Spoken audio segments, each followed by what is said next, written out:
Narito ang mga balitang dapat ninyong pakatutukan. Pampublikong therapy centers para sa children and young adults with disabilities kulang sa syudad ng Baguio. Pusang gala, ngayon ay nakatira sa loob ng mga pamantasan. Panghabang buhay na kaya? Tubig mula sa mainit na bukal. Di umano, nakagagaling daw. At bigas na ginawang alak, ginawa muling ice cream.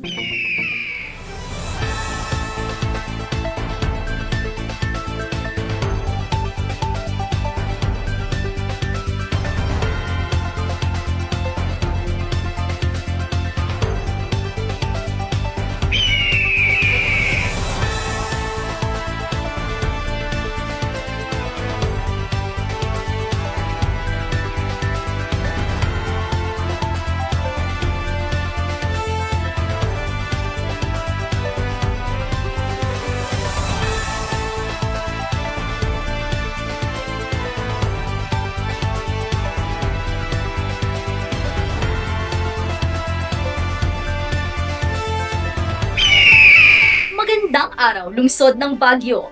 Kasama niyo ang inyong lingkod. Layunin ang pagtala. Ito si Stella Pata. Simulan natin ang balitaan kung saan ang bawat sulok ay tanaw, langit ang tanglaw. Ito ang Lat Halawin. Sa kakulangan ng pampublikong therapy center sa syudad ng Baguio para sa children and young adults with disabilities, may mga tulad ni Krisha na kinakailangang magpaubaya, lumabas ng pinto upang may ibang mapagbuksan. Alamin ang kanyang kwento sa malalawing pagbabantay ni Seska Sestona. Isang miracle baby, regalo mula sa Diyos at isang biyaya. Ganyan ilarawan ng 66 na taong kulang na si Lola Merlina ang kanyang apo na si Krisha, ang kanyang anghel. Nagigising? Oh, bakit? May bisita ka, anak? Bumaba sa hagdan, kumain at manood ng paborito niyang Mickey Mouse show ang pang-araw-araw na gawain ni Krisha, isang 21 taong gulang na young adult with disability. Simula 2019, si Lola Merlina na ang tumatayong guardian ng dalaga ng mga ibang bansa ang kanyang ina. Malambing pero sobrang kulit. Ganito raw si Krisha bilang apo. Bagamat may katandaan na, hindi napapagod sa pag-aalaga si Lola Merlina. Ang kanyang tanging hinahangad ay ang ikabubuti ni Krisha. Nung pina-check up namin siya noon, ang sabi is late development with epileptic. Ang simula yan kasi, nung bago mag 1 year old, nilagnat siya. Yung galaw daw niya, yung action niya, ganyan, isa daw siya sa Angel syndrome. For children na may Angelman syndrome, in the first place, hirap talaga sila magsalita. They can have receptive communication, which is yung kaya nilang umintindi, kaya nilang mag-receive ng information, but they have a difficulty with expressing themselves. Naapektuhan din yung development ng muscles nila. Kaya hirap silang maglakad na maayos. Tapos, isa sa mga common features din nila, meron silang seizure disorders. Pag ganun nang nangyari, iniiwan ko, anak, hindi ko kayang tignan. Babalikan ko pag okay na. Kasi ako ang unang mamamatay.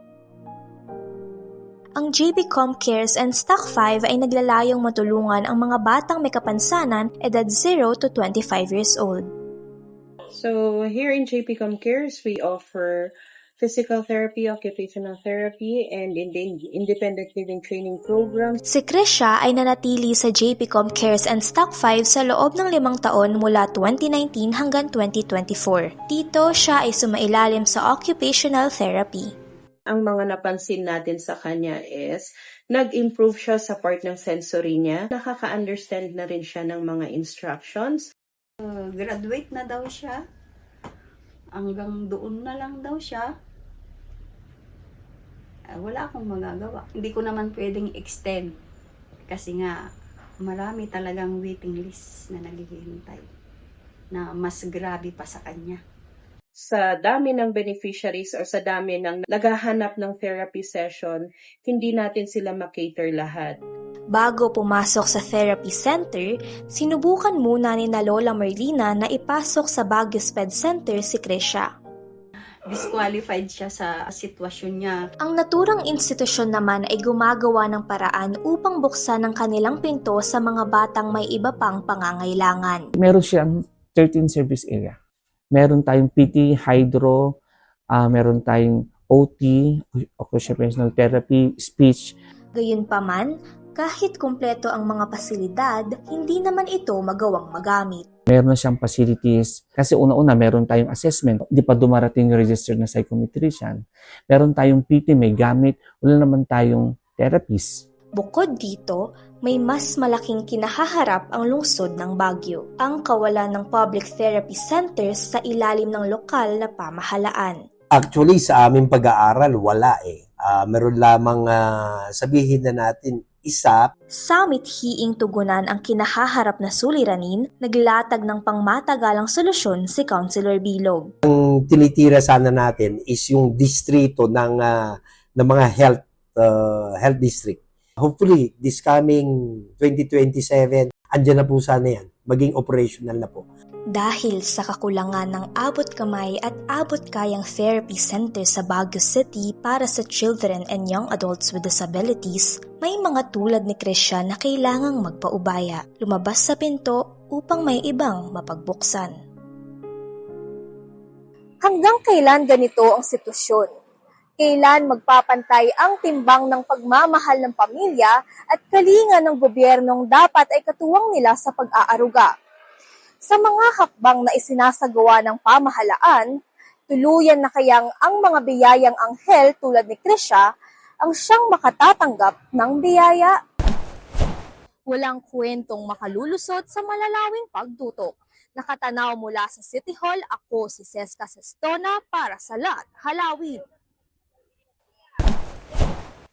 Seska, sa ngayon ba, anong estado ng proposed ordinance para sa pagkakaroon ng therapy center sa bawat distrito? Stella, sa ngayon ay nasa first reading na raw ito at ipinasa na sa Committee on Employment, Livelihood, Cooperatives, and PWDs upang suriin. Salamat, Seska. Samantala, mga pamantasan sa syudad ng Baguio, hindi lang mga mag-aaral ang pinapapasok, kundi pati na rin mga pusang gala. Ito na nga ba ang forever home nila? Tatanglawan ni Jemuel Santos ang buong kwento. Live mula sa UP Baguio. Hindi lang pala mga estudyante ang nakakapasok sa mga prestihiyosong universidad. Ang iba rito, naglalakad papasok gamit din ang 4 na paa. At kung tatawagin daw sa pangalan, hindi me ang sagot, kundi tuwing college entrance exam season, isa sa laging inaabangan ang resulta ng UPCAT o University of the Philippines College Admission Test. Para sa mga scholar ng bayan na nakapasa na ng UPCAT, ang sunod na inaabangan, mga UP Cats. Sobrang cute lang na mafe-feel mo talaga na nagtitiwala sa yung pusa. Ang ibang pusa pa ay tila may attendance rin sa klase. Ngunit paano nga ba nakapasok ang mga UP Cats na wala namang UPCAT? Si Kuya Ricky, isang guard sa UP Baguio, na naniniguradong lahat ng nakapapasok sa pamantasan ay talagang nag-aaral o nagtatrabaho rito. Ngunit pagdating sa Campus Cats, sila ang bukod tangi sa patakarang ito. Minsan sila pa nga ang nakaabang at nagmimistula ring gwardya. Gugulat na lang ako, may bago na naman. Mayroong nanganganap, may hindi nakakapun dati, tapos may mga iniiwan. Tuwing umaga, iniikot ni Kuya Ricky ang buong universidad para pakainin ang mga UP Cats. Ngunit sa likod ng kanilang campus life, nananatiling problema ang limitadong pondo at pagkain. Majority or most are from our own pockets. Sa St. Louis University naman, ang pondo ng SLU Miao o Motion to Encourage and Advocate for Animal Welfare ay nanggagaling sa donasyon. Thankfully, may mga nagdo-donate naman. Sa mga ganun, never naging problema yung funds kasi talagang may mga mababait na nagdo-donate. Ayon naman sa City Veterinary and Agriculture Office or CVAO, maraming pagsubok pagdating sa paghuli ng mga pusang gala. Meron tayong existing na pound pero naka-set up siya for dogs only. Although pwede naming isingit ang pusa pero masyado na silang siksikan doon. Ayon sa CVAW, ang pagpapagawa ng bagong animal shelter ay napostpone para mabawasan ng pusang gala. Ang Paws of Philippine Animal Welfare Society ay kasalukuyan ding nag-uudyok na magkaroon ng incentives ang mga private veterinary clinics upang magbigay ng libreng kapon. Dapat masystematize, ma-ingrain into the system ang kapon. And paano rin gagawin yun? Ordinance-wise. Mahalaga rin na mabigyan ng anti-rabies vaccination ang mga pusa. Sa ngayon, recommendation is mas maganda sigurong unti-unti na hulihin nila yung mga community cats nila, ipa-vaccinate, ipa-neuter, then ipa-adapt nila sa mga gustong mag-adapt para hindi dadami. Para sa CVAW, malaking tulong ang pagkukop ng mga universidad sa mga stray cats. Pero kinakailangan na mag-ingat dahil ayon sa isang ordinance, klinaro ng CVAW na ipinagbabawal ang mga aso at kahit anumang stray animals sa mga public spaces. For us, hindi sila stray cats kasi sila ay residence cats ng SLU. Sila ay part ng SLU community. Mga Louisian na din sila. Ayon sa UPBHSO o Health Services Office, may 60 na kaso ng nakalmot at nakagat ng mga pusa sa campus. Para sa ilan na hindi mahilig sa pusa, mas mainam na hindi sila lapitan. Na-experience kong makagat twice. Agree naman ako na nag-roam sila around campus. Wag lang silang lumapit sa akin. Kaya ipinagbabawal na hawakan, buhatin o pakainin ang mga campus cats ng basta-basta. Gigigil kayo, ang cute-cute kasi. Pero pag oras na lumapit ka sa cat at na-bite ka or na-scratch ka, ano mo na yun, responsibility na natin yan. Kasi tayo yung thinking individual eh. Sila, they're acting on instinct lang actually. Ipinagbabawal din nila ang pag-iwan o abandona ng mga pusa sa universidad at binigyang linaw na hindi sila animal rescue group. Para sa mga pusang gala, ang pagkukop sa kanila ng mga organisasyon tulad ng Cats of UPB at SLU Meow ay nagsisilbing pangalawang pagkakataon sa kanilang buhay. Di tulad ng mga estudyante na gagraduate din kalaunan, madalas na ang alma mater ng mga pusa ang kanila na ring nagiging forever home. Kung dadami pa ang mga organisasyon na nagmamalasakit para sa mga alagang hayop, tiyak na darating din ang araw na wala ng pusang pagala-gala. Hatid ang mga kwentong makabagbag damdamin. Ito si Jemuel Santos para sa Lat Halawin. Salamat, Jemuel. Talagang nakatataba ng puso ang malaman na kahit papaano naaalagaan ng mga pag-alagalang pusa. Ngayon ay ating alamin ang ulat panahon. Live mula dito sa studio. Subaybayan ang detalye mula kay Ryle Salazar. Narito ang ulat panahon para sa lungsod ng Baguio ngayong Biyernes, ika-22 ng Mayo. Ngayong umaga po ay magiging maanuwala sa ating panahon na may bahagyang sikat ng araw at temperaturang naglalaro sa 19 hanggang 24 degrees Celsius. Pero babala po sa may mga lakad, huwag po ninyong iwan ang inyong mga payong dahil makakaranas ng bahagyang maulap na panahon na may mataas na tsansa ng pag-ulan pagsapit ng hapon. Asahan ang posibilidad ng pagpasok ng thunderstorm na maaaring tumagal ng 5 oras. May posibilidad din na bumaba ang visibility sa mga highway dahil sa naturang panahon, kaya't magdoble ingat po sa lahat ng babiyahe. Samantala, mananatili ang ganitong siklo ng panahon sa mga susunod na araw. Bagaman bahagyang aakyat ang temperatura ng 25 degrees Celsius, hindi pa rin mawawala ang pag-ulan pagdating ng hapon, kaya mas mainam na agahan ang inyong mga aktibidad. Muli, ito ang ulat panahon para sa lungsod ng Baguio ngayong Biyernes, ika-22 ng Mayo. Panahon ay minamasid upang balita'y ihatid. Ito si Ryle Salazar para sa Lat Halawin. Susunod, tubig mula sa mainit na bukal, di umano nakagagalitaw, at bigas na ginawang alak, ginawa muling ice cream. Abangan niya at ang buong detalye sa pagbabalik ng Lat Halawin.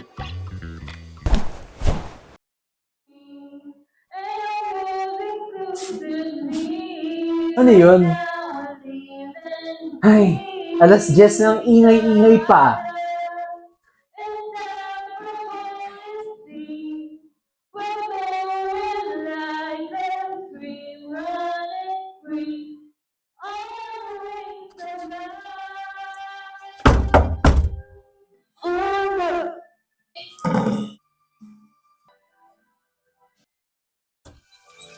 With all due respect, ma'am, hindi ka ba tumitingin sa orasan mo, ha?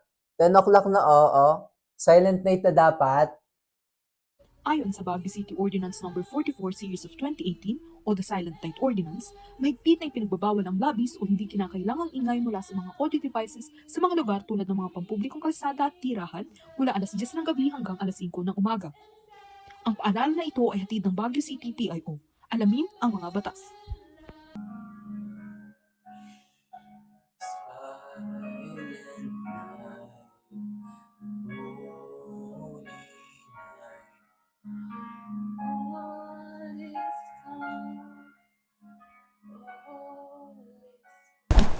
Muling nagbabalik ang Lakhalawi, kung saan ang bawat sulok ay tanaw, lapid ang tanglang.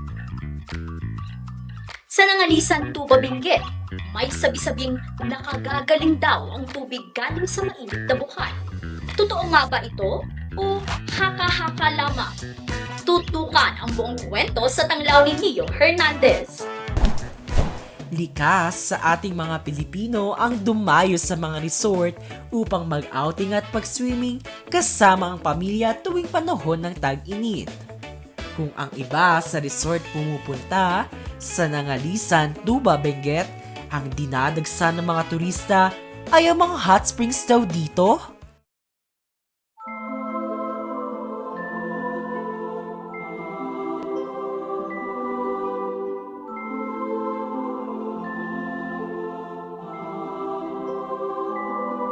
Isang mainit na bukal sa gitna ng malamig na klima ng Nangalisan, may sabi-sabing nakagagaling daw? Totoo bang may milagro ang tubig na ito? Marami kasi talagang dumadayo lalo na yung mga matatanda. Kasi maganda kasi pag nagbababad sila ng mga pasma-pasma daw. Mostly kasi yung mga nagkakaroon dito, mga dayo eh. Pero sila naman ang nagsasabi na gumagaling yung kanila pag nakababad sila dyan. Kaya't para makumpirma ang mga chismis na ito, dumayo ang aming team mula Baguio patungong Tuba Benguet. Sa tapat ng Good Taste sa may Otic Street, matatagpuan ang terminal ng jeep na biyahe patungong Tuba. Sa pagsakay ng jeep, asahan mo na mga makakasabay mo ay mga papuntang hot springs din para mag-outing. Like, so random night lang kasi. So like, nasa kitchen kami, then nag-uusap. So like, nag-aya kasi ako na mag-swim. And then sabi ko, tara mag-swimming tayo. Sa mahigit kumulang 1.5 oras na biyahe papuntang Tuba Benguet, humanda sa malaisaw na daan na medyo hindi yata motion sickness friendly. Ngunit pagkatapos kang paikutin at halos palaparin sa upuan mo, bubungad naman sa'yo ang 2 man-made caves at ang nature vibes ng Nangalisan na talaga namang worth the wait at Instagrammable. Good news! Parang sinasabi rin ng init na tama na raw muna sa lambing. Mag-heal ka muna, lalo na at pagdating sa hot springs, ang body pain at sakit mo ay dahan-dahang matutunaw kasama ng pagod mo. Pag nagbabad kasi dyan, nag-steam ka, parang bang pinapawisan ka, parang marirelax yung katawan mo. Saka pag taglamig, isa rin yan sa source namin na hindi na kami magpapakulo ng tubig, iigib na lang kami.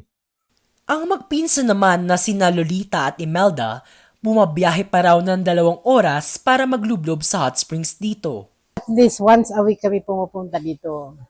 Rain or shine, may shade siya. Ako naman yung sakit sa tuhod. Parang nare-relieve ako dito. Pinsan kong yan, parang maintenance din niya kasi may cancer yan. Mayroong stage 2 breast cancer si Lolita at anyay nakatutulong din ang palaging pagbisita niya sa hot springs upang pagaanin ang kanyang nararamdaman. Pero, posible nga ba makapagpagaling ang hot spring? Pwede siguro, kunwari sa body ache, tapos muscle tightness lang pala yung problem. Which is, kailangan ma-relax lang yung muscle. Pwede siya, nakakagaling. Pagdating sa ubo, hindi rin siya cure. Kasi may pangunahing gamot talaga para sa ubo, di ba? Pag bumabad ba sa hot spring, nakakapatay ng infection, well, somehow, pwede.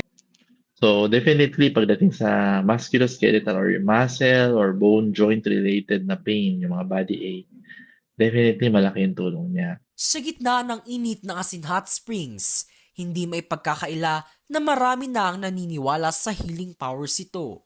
Tunay ring kahanga-hanga ang likas sa ganda ng lugar, ang walang tigil na pag-usok ng mainit na tubig, ang mga batong hinubog ng panahon, at ang kapaligirang nananatiling payapa at buhay dahil sa init na hatid nito.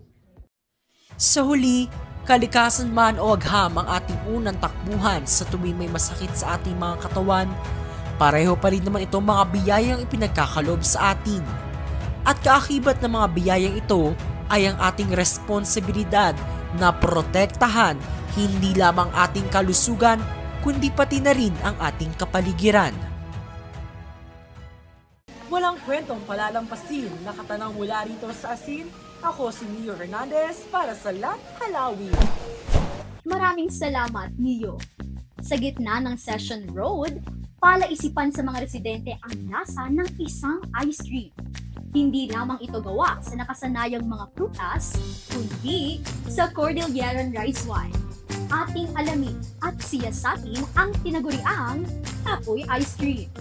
Yan ang balitang hatid ni Haven Tua mula rito sa Session Road, Baguio City. Sa unang tikim, aakalain mong ordinaryong ice cream. Pero kapag natikman, mahuhulaan kaya kung ano ang flavor nito? Nakaka-addict yung taste niya. Hindi yung usual ice cream na parang mauumay ka. Masasabi kong iba talaga yung lasa niya. May parang hint siya ng wine. Lasa naman siyang parang normal ice cream. Ay, malayo sa lasa ng durian. Parang honeydew. Ang sweet niya. Parang yung durburan. Durburan tawag sa Pangasinan. Masarap. Dagdagan mo pa. Ice na may rice? O rice na may ice? Ano raw? Sa malamig na lungsod ng Baguio, hindi pa rin nawawala sa eksena ang paboritong pampalamig na ice cream. Curious ka rin ba kung ano ang flavor ng ice cream? Sino mag-aakala na ang tradisyonal na rice wine ng Cordillera ay ginawang ice cream? Ang ice cream na ito kilala sa tawag na Tapoy Ice Cream na matitikman sa Punchy Palate Gastropub sa Session Road, Baguio City. When Punchy Palate Gastropub started way back 2023, we intended to offer fusion dishes ng Cordilleran. So it's like elevating Cordilleran dishes. Mula sa isang what if ng isang customer, isinilang ang isang dessert na mapapa-ice cream yummy, ice cream good ka sa sarap. And then one of our regular customers, my cousin also, she traveled a lot. Actually kami rin. And then one time she came, she asked for tapoy kasi we were offering tapoy as drinks only. Okay. And then after that, she told me, why don't you try to make other products out of tapoy? Sa pagpunta sa ibang lugar, nadiskubre niya ang ibang gamit ng tradisyonal na inumin ng Cordillera. When we went to Taiwan, there was this lot of indigenous groups and they were making ice cream out of the berries that's from their environment. So we come up with that idea, try to go with something very local na may alcohol infusion that would be tapoy ice cream. Pero paano nga ba ng isang tapoy rice wine nagiging ice cream? So yung tapoy ice cream, it involves a lot of different processes. First, we have to make yung tapoy. For the grains, normally yun kasi yung na-overlook. Yung grains sa mga gumagawin ng tapoy, they just throw it away. So for us, we turn it into, we make tapoy jam. That's a tapoy grain preserve and that's what we infuse dun sa tapoy ice cream namin. Bukod sa malamig na panahon, ang grupo nila Richard mula Bataan dumayo sa Baguio upang matikman ang mga pagkaing tatak Cordillera tulad ng tapoy ice cream. It is good. A bit tangy because of the fermentation that they do. It's not too sweet. It's really good. Bahagi na ng kultura ng Cordillera ang tapoy na hango sa Proto-Malayo-Polynesian word na tapay na nangangahulugang fermented food. At madalas na hinahain tuwing may okasyon tulad ng pista, kasal, at partikular na kung may rice harvest celebration. Mahalaga ang tapoy sa Cordillera kasi malalim yung connection nito sa Cordy, no? Parte kasi siya ng ritual. It also shows yung fermentation techniques and then of course yung raw materials na meron sa paligid. Pagdating naman sa lokal na turismo ng lugar, may ambag din ang mga pagkain na tulad ng tapoy ice cream upang mapalago ang dami ng mga turista. Tapoy is an indigenous food offering to Cordilleras. You don't go to Ilocos Norte or Ilocos Sur without trying the empanada. You don't go to Iloilo without trying their batchoy. So, ganon din dito sa atin. If you come here in the Cordilleras, taste all as much as possible. Kung iisipin, parang Baguio rin ang ice cream. Malamig at laging hinahanap tuwing tag-init. Ngunit, maliban sa lamig, mahalaga rin na ating tangkilikin at alamin ang mga tradisyon na nagpapayaman sa mga kulturang matatawag natin bilang atin. Dala ang kwentong makatotohanan at malikhain. Ito si Haven Pua para sa Lathalawi. Haven, tanong lang, no? Parang alam naman kasi ng karamihan na ang ice cream ay isa sa mga paboritong panghimagas ng mga bata. Hindi ba nakalalasing ang tapoy ice cream? Alam mo, Stella, yan din ang una kong nasa isip. Pero hindi naman nakakalasing ang tapoy ice cream kahit na may ingredient itong Cordillera rice wine dahil ang pag-imbento nito ay para lamang unti-unting ma-introduce ang flavor ng tapoy sa masa. Mukhang kailangan ko nga itong matikman para malaman. Salamat, Haven! At yan ang mga balitang aming nakalap sa malalawing pagtuto. Muli, layunin ng pagtala, ako si Stella Pata. Bawat sulok ay tanaw, lawin ang tanglaw. Ito ang Lathalawi.